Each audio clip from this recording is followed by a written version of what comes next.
1,123 dos diberikan kepada kanak-kanak berumur 5 hingga 11 tahun pada 21 April 2022. Sementara itu, liputan bagi penduduk negara ini yang telah menerima 3 dos vaksin adalah pada kadar 63.8%. Yang berhormat Datuk Seri Setia Dr. Awang Haji Muhammad Amin Liu bin Abdullah, Menteri di Jabatan Perdana Menteri dan Menteri Kewangan dan Ekonomi kedua, memaklumkan perkara itu semasa sidang media situasi terkini jangkitan COVID-19 yang berlangsung petang tadi di Dewan Al-Afiah Kementerian Kesihatan.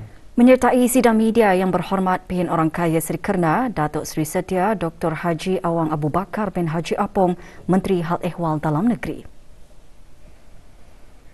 Sebanyak 150 kes baru telah dilaporkan, iaitu 139 kes hasil ujian ART dan 11 kes adalah hasil dari 910 ujian makmal RT-PCR yang telah dilakukan dalam masa 24 jam yang lalu. Oleh itu, jumlah keseluruhan kes yang dilaporkan di negara Brunei Darussalam setakat ini ialah 140,873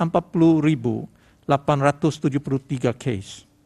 Statistik harian COVID-19 yang lain pula adalah seperti berikut. Terdapat 2 kes yang dikategorikan dalam kategori 5, yakni mereka yang memerlukan rawatan di unit rawatan intensif ataupun ICU. Manakala tidak ada kes sedang berada di kategori 4, yakni mereka yang memerlukan bantuan oksigen dan di bawah pemantauan rapi. Sebanyak 114 kes telah disahkan sembuh yang membawa jumlah kes yang sembuh kepada 139,523 kes. Jumlah kes aktif pula ialah sebanyak 1,132 kes, iaitu 22 kes sedang dirawat di hospital, manakala 1,110 kes sedang menjalani pengasingan diri di rumah.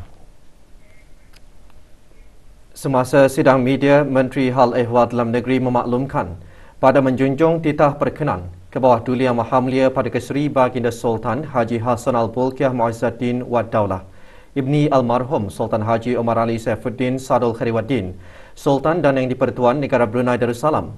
Jawatan Kuasa Pandu COVID-19 memaklumkan bahawa fasa awal endemik di bawah rangka kerja Pelan Pemulihan Kebangsaan COVID-19 akan dilanjutkan lagi selama 1 bulan bermula hari Ahad 1 Mei 2022 sehingga hari Selasa 31 Mei 2022.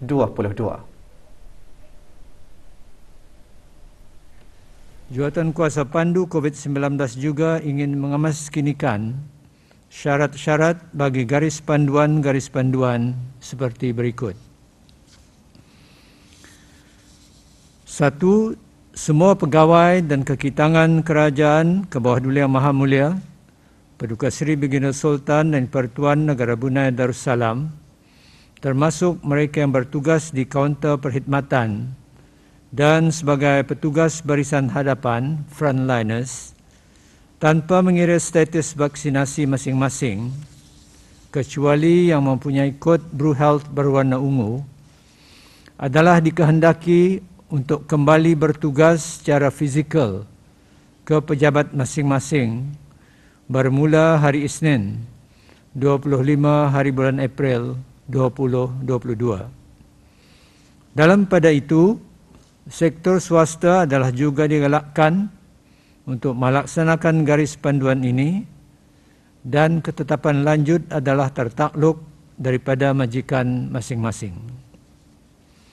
Kedua, protokol DPAS yang disediakan bagi pegawai dan kaki tangan kerajaan yang barkod merah bagi menggantikan keperluan kuarantin dengan ujian antigen rapid test atau ART negatif selama 5 hari akan dilaratkan kepada orang awam, yang mana orang awam yang mempunyai kod merah hendaklah melaporkan keputusan ujian ART negatif pada setiap hari selama 5 hari dan disahkan melalui aplikasi BruHealth bagi membolehkan mereka memasuki premis pada hari-hari tersebut. Perkara ini akan mula dilaksanakan pada hari Jumaat 6 hari bulan Mei 2022.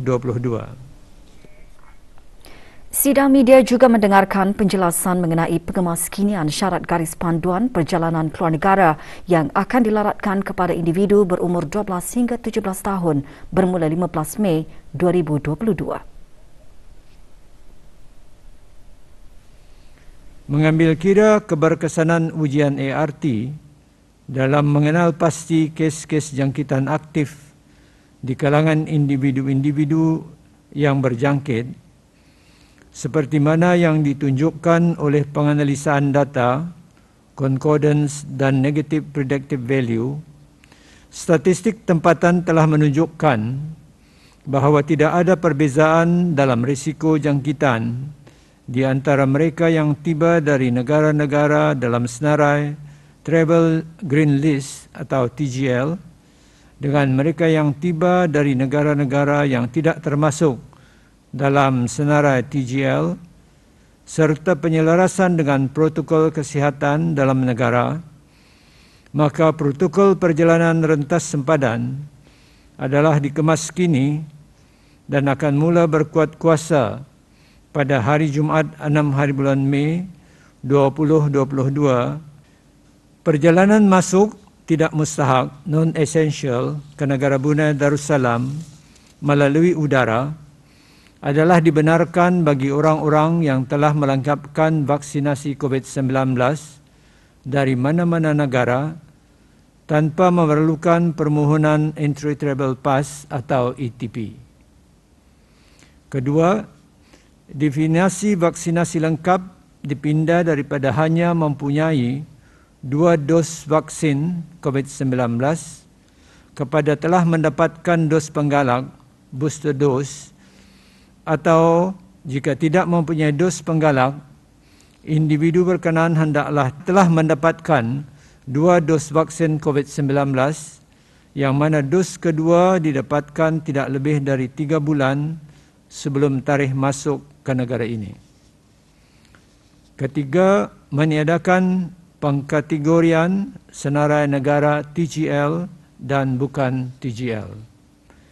Caj sebanyak RM40 juga akan dikenakan bagi 3 kit ART berkenaan.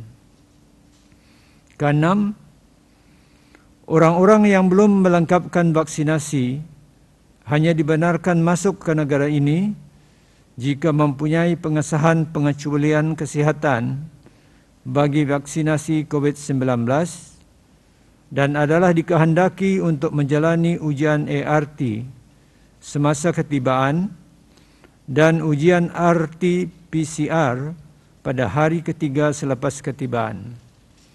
Mereka juga dikehendaki untuk menjalani pengasingan diri sehingga keputusan ujian RT-PCR diperolehi. Caj sebanyak RM100 adalah dikekalkan bagi ujian ART dan RT-PCR berkenaan. Aktiviti perjalanan rentas sempadan melalui pos-pos kawalan darat dan laut masih tidak dibenarkan kecuali bagi urusan perjalanan yang mustahak sahaja. Walau bagaimanapun, rakyat dan penduduk tetap negara Brunei Darussalam yang kembali ke negara ini melalui jalan darat atau laut selepas membuat perjalanan mustahak essential travel adalah dibenarkan untuk menjalani pengasingan diri di rumah atau hotel. Semasa sidang media, Menteri Hal Ehwal Dalam Negeri juga menjelaskan mengenai garis panduan sambutan Hari Raya Aidilfitri. Pengendalian acara persendirian di rumah adalah dibenarkan untuk keluarga terdekat sahaja mengikut kapasiti perkumpulan ramai yang dibenarkan pada masa ini, iaitu maksima 30 orang tetamu di rumah persendirian, yakni tidak termasuk tuan rumah, atau maksima 300 orang bagi acara yang diadakan di Dewan dengan mematuhi garis panduan kesihatan seperti berikut. Membuat ujian ART sebelum meninggalkan rumah untuk berkunjung ke rumah ahli keluarga terdekat. Sesiapa yang mempunyai keputusan positif hendaklah melaporkannya ke aplikasi BroHealth dan mengasingkan diri di rumah. Kedua, memakai sungkup muka kecuali semasa makan dan minum. Dan ketiga, kerap mencuci tangan atau menggunakan hand sanitizer. Dan kunjung mengunjungi secara beramai-ramai atau berkumpulan serta bersalam-salaman adalah tidak digalakkan. Orang ramai diperingatkan supaya sama-sama peka dan mengambil langkah berjaga-jaga dalam melindungi antara satu dengan yang lain, terutama bagi individu yang berisiko tinggi seperti warga emas. Oleh itu, orang ramai dinasihatkan supaya sentiasa lebih berhati-hati dan berada di rumah jika berasa kurang sihat. Menteri Hal Ehwal Dalam Negeri seterusnya menjelaskan mengenai keperluan domestic runners yang berdaftar di bawah kawalan Kementerian Pengangkutan dan Infokomunikasi untuk menjalani ujian ART. Domestic runners tidak lagi diperlukan untuk menjalani ujian RT-PCR 2 minggu sekali, iaitu serupa dengan keperluan bagi transporter yang telah diumumkan melalui kenyataan media jawatan kuasa pandu COVID-19 sebelum ini. Pelanjutan fasa awal endemik dan pengemaskinian garis panduan ini adalah mengambil kira bagi keadaan jangkitan harian COVID-19 untuk menjadi lebih stabil, meningkatkan kadar vaksinasi bagi dos ketiga bagi orang dewasa dan remaja, termasuk kadar vaksinasi kanak-kanak, memastikan keadaan adalah stabil setelah persekolahan dibuka dan para pekerja kembali bertugas sepenuhnya di pejabat masing-masing, serta pengemaskinian garis panduan rentas sempadan. Dana Pengiran Muda Mahkota Al-Muhtadi Billah untuk anak-anak yatim dana menerima sejumlah RM78,466 daripada para dermawan. Sokongan dan derma daripada para dermawan bagi sama-sama membantu dana dalam usahanya untuk mempertingkatkan kesejahteraan hidup anak-anak yatim di negara Brunei Darussalam sangat dihargai. Majlis penyampaian berlangsung pagi tadi di Dewan An-Naura, Kompleks Yayasan Sultan Haji Hassanal Bolkiah di Ibu Negara.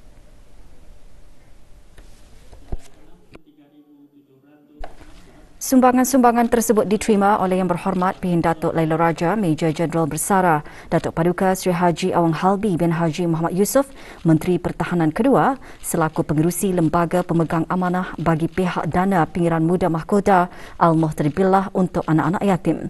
Sumbangan diterima daripada Persatuan Fuzo Syi'i Brunei yang menyumbangkan sebanyak RM63,716. Kumpulan isteri menteri-menteri kabinet, timbalan-timbalan menteri, setiausaha tetap, timbalan-timbalan setiausaha tetap dan ahli-ahli bersekutu pula menyumbangkan RM11,950. Maktab Duli Pengiran Muda Al-Muhtadi Billah juga menyampaikan sumbangan sebanyak RM1,300 hasil 5% kutipan daripada acara Virtual MD Fund Walk 2021. Manakala syarikat Petrofast Sendirian Berhad pula menyampaikan sumbangan RM1,000 dan Brunei Students Union Wellbeing United Kingdom menyumbangkan RM500.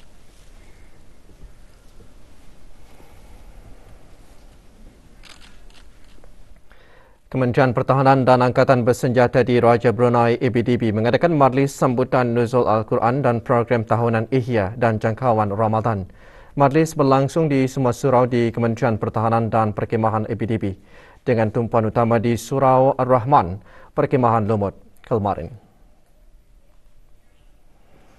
Hadirin berhormat Pihin Datuk Laila Raja Major Jeneral Bersara, Datuk Paduka Sri Haji Awang Halbi bin Haji Muhammad Yusof, Menteri Pertahanan kedua, Majlis disurikan dengan ceramah khas bertajuk Bertemankan Al-Quran sepanjang zaman.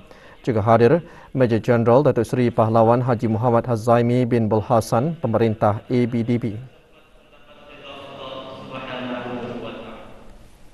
Sempena ulang tahun Persatuan Veteran Angkatan Bersenjata di Raja Brunei Perwira ke-30 dan sebagai salah satu kegiatan keagamaan di bulan Ramadan, petang tadi Persatuan berkenaan mengadakan Majlis Khatam Al-Quran dan Majlis Tahlil bagi almarhum Sultan Haji Omar Ali Saifuddin Sa'adul Khairwaddin, almarhumah Duli Raja Isteri Pengiran Anak Damit dan almarhum Dulian Teramat Mulia Paduka Seri Pengiran Muda Haji Abdul Azim dan penyampaian derma anak yatim di Surau Ad-Difa, Bolkiah Garrison.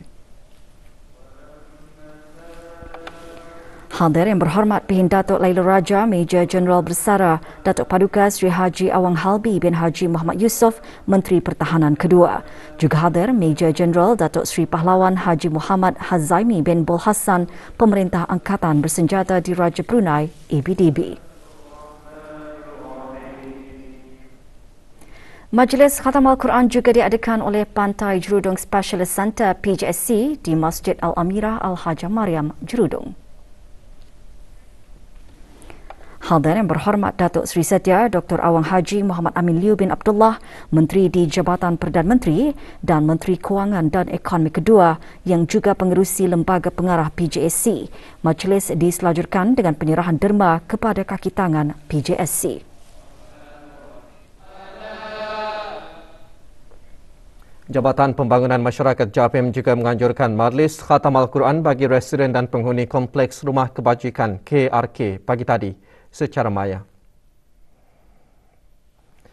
Menyertai majlis tersebut yang berhormat Major Jeneral Bersara Datuk Paduka Seri Awang Haji Aminuddin Ihsan bin Pihin Orang Kaya Saiful Muluk Datuk Seri Paduka Haji Abidin, Menteri Kebudayaan, Belia dan Sukan.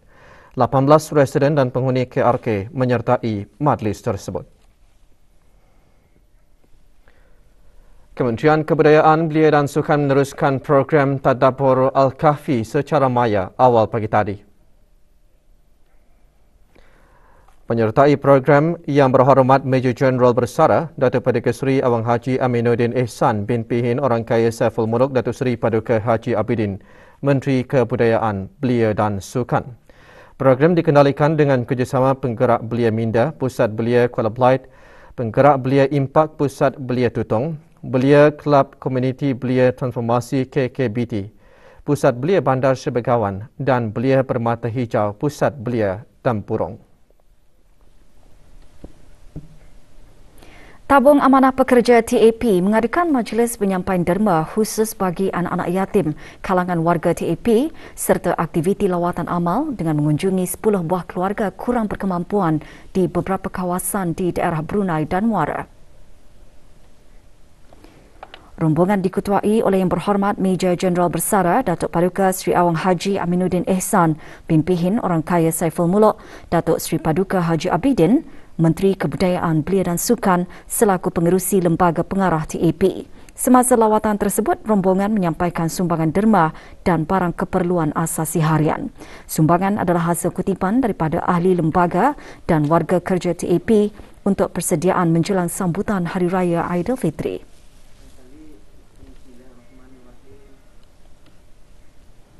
Sementara itu, pasukan polis di Raja Brunei PPDB mengadakan sumbangan amal kebajikan kepada 93 anak yatim warga PPDB. Majlis diadakan secara pandu lalu di kawasan lobi mes Kompleks Ibu Pejabat Polis Gadong. Penyerahan derma disempurnakan oleh Datuk Paduka Sri Haji Awang Muhammad Irwan bin Haji Hambali, Pesuruhjaya Pasukan Polis di Raja Brunei dan Pengiran Datin Hajah Zawiyah binti Pengiran Haji Sulaiman selaku Yang di-Pertua Pekerti.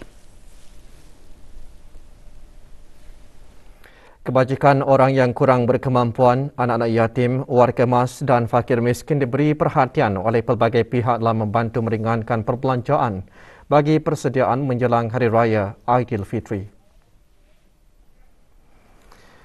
Pagi tadi, seramai 62 orang anak yatim daripada Kampung Tanah Jambu, Kampung Selam Bigar, Kampung Sungai Hancing, Kampung Sungai Tilong dan Kampung Manggis menerima derma secara pandu lalu di stesen minyak Koperasi Persatuan Tiba Kotiba Salam Bigar. Penyampaian derma disampaikan oleh Haji Omar bin Haji Muhammad Tahir, pengerusi Kotiba.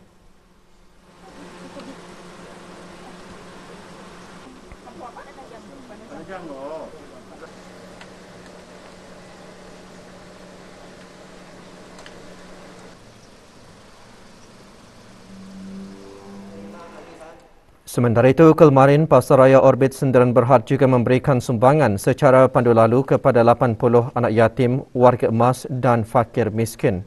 Sumbangan berupa wang tunai dan 1 karton minuman bagi setiap penerima disampaikan oleh Ali Kabir, Awang Firoz Khan dan Awang Anwar Ali, ahli-ahli pengurusan kumpulan Tiam. 28 buah ketua keluarga yang kurang bernasib baik dari Kampung Telisai, daerah Tutong menerima sumbangan bantuan Hari Raya daripada Majlis Perundingan Kampung Telisai. Sumbangan disampaikan oleh Awang Haji Ramli bin Haji Lahid, Penasihat Takmir Masjid Kampung Telisai dan Majlis Perundingan Kampung Telisai. Sumbangan juga diterima dari Kedutaan Republik Indonesia di negara ini, orang ramai dan beberapa buah syarikat. Persekutuan Radio Amatur Negara Brunei Darussalam Bidara mengadakan majlis perasmian Special Call Event Station sempena sambutan Hari Radio Sedunia 2022. Majlis diadakan di Kampung Batu Apoi, daerah Temburong. Perasmiannya disempurnakan oleh Pengiran Muhammad Amir Mubarak bin Pengiran Haji Hashim, pemangku pegawai daerah Temburong. Terdahulu, Pengiran Haji Aida binti Pengiran Haji Ahmad, Setiausaha Agung Bidara, mengungsikan bulan ini genap 97 tahun Kesatuan Radio Amatur Antarabangsa ditubuhkan. Setakat ini, 50 ahli Persekutuan Bidara masih aktif dalam kegiatan di dalam dan luar negara.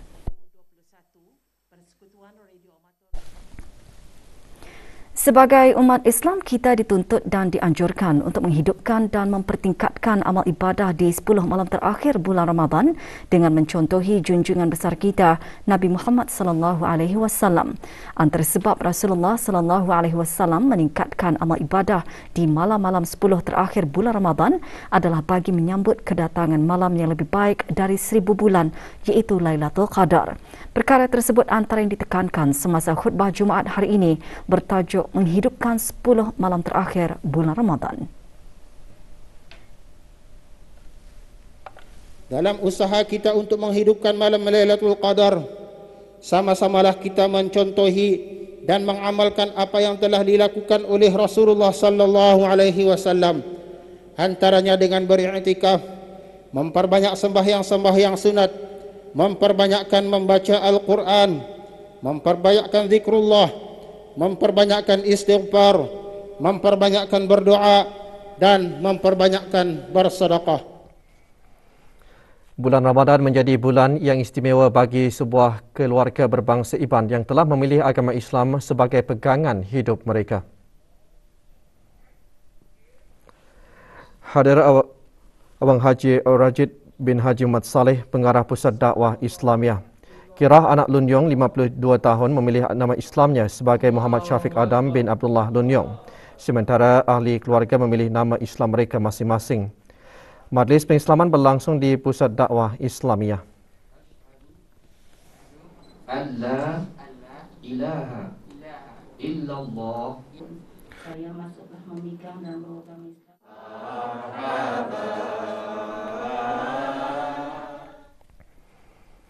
Sempena memperingati ulang tahun perkhidmatan Radio Brunei ke-65 tahun, Radio Televisyen Brunei meneruskan projek Jalinan Kasih kali ke-14 bagi daerah Brunei Darmara dan daerah Tutong. 4 kanak-kanak dari Yayasan Kanser Kanak-Kanak Yaska dan kurang berkemampuan menerima sumbangan keperluan harian dan wang tunai. Mengetuai rombongan Dayang Salmi bin Haji Ibrahim, pemangku Ketua Bahagian Rancangan Radio. 110 orang mengikuti program Pejuang Fajar dan bacaan Surah Al-Kahfi bersama belia da'i diadakan secara maya. Majlis merupakan anjuran Badan Sukarelawan Belia Da'i. Antara pengisian program bacaan Sayyidul Istighfar, bacaan surah Al-Kahfi dan tazkirah bertajuk Istiqamah selepas Ramadan. Program bertujuan mengajak orang awam untuk sentiasa melazimi sunnah baginda Rasulullah sallallahu alaihi wasallam untuk membaca surah Al-Kahfi pada setiap hari Jumaat.